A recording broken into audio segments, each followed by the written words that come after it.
A webinar on machine learning, deep learning, hands-on experiments.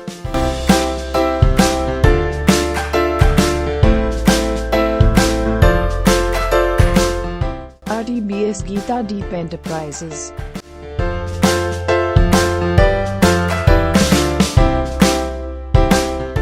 In association with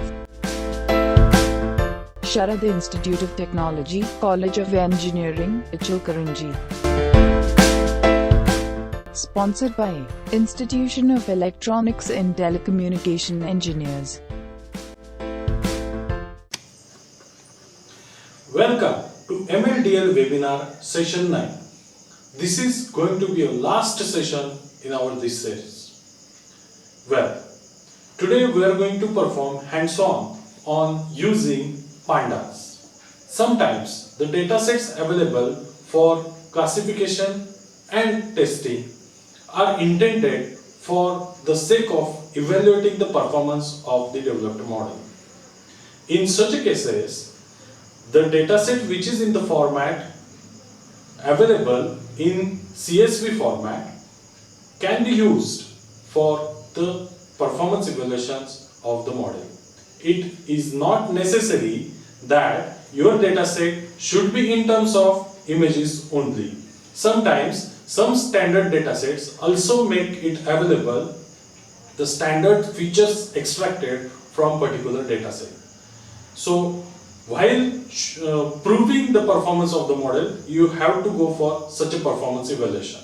So we are going to see how to use pandas to read such a datasets.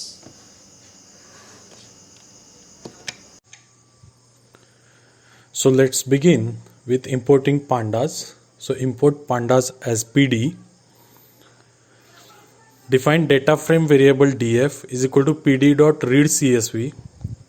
So readcsv is especially made for reading CSV files. So we are going to use train.csv file here. Well, train.csv and test.csv are the two files downloaded from Kaggle for leaf classification competition. So all these files are available publicly from Kaggle for the experimentation purpose. From the same site we have downloaded this file.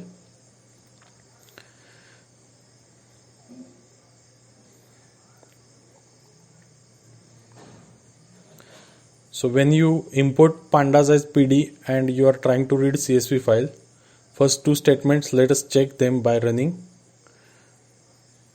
on the command line. So whether Python is able to import pandas or not, that also is been verified here. Okay, so once you have read data frame and we have printed species from keys from the data frame. So keys are nothing but the number of columns used for class particular structure of the data, out of which species defines the class label of particular plant. So we are assigning SPE is equal to df species and we are going to print SPE. So here we get the labels printed, the list of labels assigned to all the plant dataset in train.csv. Well, this dataset is not only species name but also the required features extracted, which are margin 1, margin 2 and texture 1, texture 2 type of. So these are readily available feature sets in the train.csv. Next to that, what is margin 1 feature? We are going to check. For that, let us assign mar1 is equal to df, out of which margin 1 field only is assigned, and print mar1. So here are the values printed as mar1, which are simply the floating numbers, which are nothing but the features extracted from the leaves. So with respect to species, these features will differ from each other.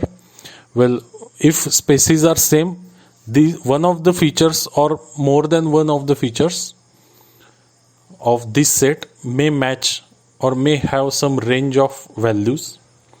Next to that, whatever the species we have in this data set are in terms of text labels. So we have to convert them into integer. For that we are going to import pre-processing from sklearn. So label encoder we define from pre-processing. So out labels is nothing but the output of label encoder, to which we are going to pass label encoder dot fit transform, into which parameter species is passed from the data frame. So this way all the labels which are in text format are converted into integer. So it will have 1, 2, 3, 4, 5, whatever the numbers are, up to that much number of classes. So let's see how it works. And we have printed the labels. So you can see the labels of all the plant features associated with particular numbered label class. Earlier it was text label class.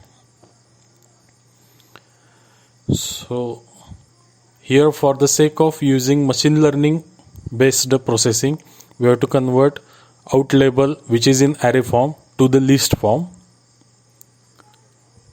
Next to that, let us import SVM from sklearn. So support vector machine is a very common classifier used these days for machine learning applications. We are going to use the same. So svm.svc is responsible to call linear kernel function from the SVM. So CLF is the classifier initialized, to which the dot fit command, which is nothing but training command of the SVM, is going to be called by passing two types of features only, margin 1 and margin 2 from the data frame, and y as a labels. So this way SVM will get trained. So code running is also successful up to this. So next to that, once training is complete, we have to test the prediction. So classifier.predict command is used to predict labels for the test data. So first of all, we have to read the test.csv. So we assign here data frame 1 df1 equal to pd.readcsv. So pd is nothing but pandas object. So readcsv will require one argument, that is a file name. So test.csv, which is located in the same folder, we are going to call. And first of all, let us check the keys, that means number of columns available in the test file. Yes. So in the test, we are having all the features similar to that of train, but simply there are no spaces indicated. So as here we are going to predict test data using similar features. Make sure you are using similar features for the prediction, otherwise the prediction accuracy may differ. Well, for the sake of evaluating accuracy, there is a need of ground truth information. As this dataset is downloaded from Kaggle competition, ground truth is not made available because it is requiring some submission, after which it is evaluated for the performance. Yes, here is one error while typing.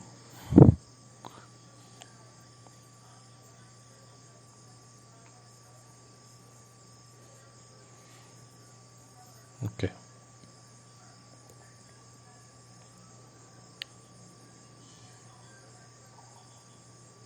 Yes, executing clearly. So let us put some marker that from where the labels are printed from the prediction. So let us print the text first for predicted labels.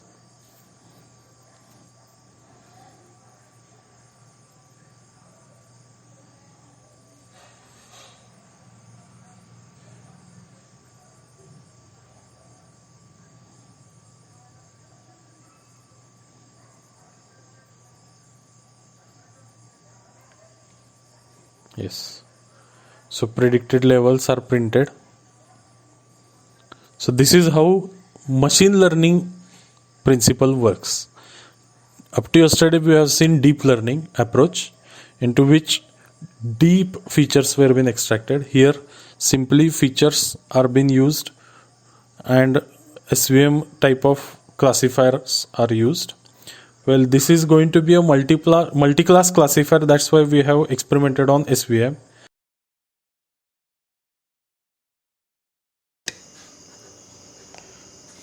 So right from pandas import up to the reading of CSV file, we have completed our today's experimentation. This experimentation was intentionally kept small because only this thing was remaining from our series. So right from first day, we have seen how to install required packages on Windows platform through command line, how to write a code using Notepad editor for the sake of simplicity and to keep minimum package acquisition from the RAM point of view. Also, we have seen implementation of our own convolutional neural network. We have studied what is meant by convolutional neural network compared to regular artificial neural networks. Next to that, we have seen recurrent neural networks in comparison with CNNs. What are the types of applications can be considered for RNNs? Also, we have seen LSTM and GRU. We have written a code to configure a network using LSTM and GRU for the classification purpose. Well, there is also the possibility of using CNNs for feature extraction and RNNs just such as GRU or LSTM for the classification purpose. That part also we have discussed in the series. Today we have seen pandas for reading the CSV data structure defined for particular features written into the CSV format. Also, we have gone through the pre-processings required for some of the images to boost required feature sets from the original input image. So this was the contents as per the mentioned on the website, and we have covered or we have at least touched all those parts in our webinar. All the participants, I would like to thank that you have attended this course and you have completed it successfully. I hope this course is going to be useful for you in your research work and ongoing projects, even if your candidates or students are doing some of the work in such a field of machine learning and deep learning. Well, even if you are having any doubts related to the contents or whatever we have covered till date for last 9 days sessions, if you are having any doubts, you are free to contact on the WhatsApp number that already has been shared with you. Even if it is not with you, please take it down. It is a 7776 at 28986. You can send a hi to me so that I will be able to add you in a MLDL webinar group. Also, whatever the errors you are going to face at the time of executing the program that I have sent to you on the group, if there are some errors, we are able to tackle or we will be ready to tackle that. If you are going for Ubuntu, little bit changes in the commands may be required, or sometimes same files are ready to be run on Ubuntu platform also. So you are free to talk regarding the errors or the executions that has been covered in the webinar. Well, apart from this webinar, if you are in the need of some assistance in your ongoing projects, those are also available from RDB's Gitadeep Enterprises. Feel free to contact us for any kind of work related to software development and hardware development. Well, I would like to thank Sharad Institute of Technology for their valuable cooperation for arranging such a webinar and making it available for the masses. Vice Principal S.P. Kurlekar Madam, HOD Sir Narendra Babu Sir, Coordinators from Institute Sachin Guru Sir, Coordinator from Institute Mohan Chinnama Sir, all these have taken a lot of efforts to organize this webinar. I would like to thank Bosle Graphics for arranging the studio video shoot and video processing capabilities required for arranging this webinar. Thank you once again for being participant in this webinar, and I hope you will have enjoyed all the sessions. Feel free to provide any kind of a feedback for the sake of further improvements, or if you are ready to suggest something to be added in upcoming new webinars, or if your institute is expecting to organize some webinars related to machine learning, deep learning, or networking oriented hands-on experiments, using NH2, NS3, open flow simulators such as Mininet, you may feel free to contact us, and thank you once again for being participant in this webinar.